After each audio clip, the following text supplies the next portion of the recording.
Yo, what's up, guys? It's Autos here, and today I have a crazy life story about me in 7th grade. We had this on the first day of school. We had this teacher. Well, I'm not gonna say her name. I'm gonna call her Miss Waffles. Miss Waffles. I could look at her and tell that she was mean. This school year was not gonna be fun. The first day of school, in fact, well, first of all, just a little fun fact about her: she has a deformed jaw. She never told us how it happened, but she had a deformed jaw. It hung low than the left one. It was her right jaw. The first day of school, she was going through her drawers looking for something, who knows what, but I walked by and I looked, and she had a drawer full of baseballs and like shoes and pencils, and it was a bunch of random stuff like you'd see at like a house. I didn't mind asking because it didn't really mean anything to me at that time, but later on in the school year, it really changed. Like, wow, I saw everything that she was doing right before it happened. And a few days later, one of my friends, she was a girl, she kept talking and she wouldn't stop talking like a normal basic white girl.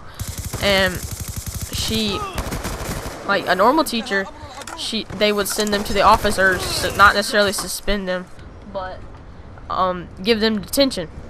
So Mrs. Waffles decides to throw a shoe at my friend.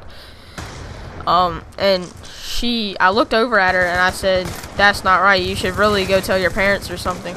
Tell somebody this isn't right." And she had a good sized mark on her arm. And I was like, "For real, you need to go tell somebody." And she was like, "I'll probably tell my parents." So a few days later, I realized that Mrs. Waffles wasn't at school and we had a substitute. And I was like, I wonder what happened. So then a few days later, a few more weeks and months passed, and I was like, what happened to Miss Waffles? And everybody was like, she got fired for throwing objects at her students. And I was like, oh well, she shouldn't have been throwing stuff. But that's sort of like a crazy life story of how one of my teachers was throwing stuff at her students, and she was fired like a few months later for it. She's at the top of my charts for being one of the worst teachers, or the meanest teachers. But yeah, I also have more mean teachers, or crazy teachers, I guess you could say. So if you want to hear those life stories, or any life stories for that fact, of me doing stupid things, or like me doing the ice challenge when like a few weeks later when the ice storm hit the east coast, that'll probably be the next life story. Or my next life story may be an experience with a 6th grade teacher. She's pretty crazy. Alright guys, this has been Autos. Peace out, guys.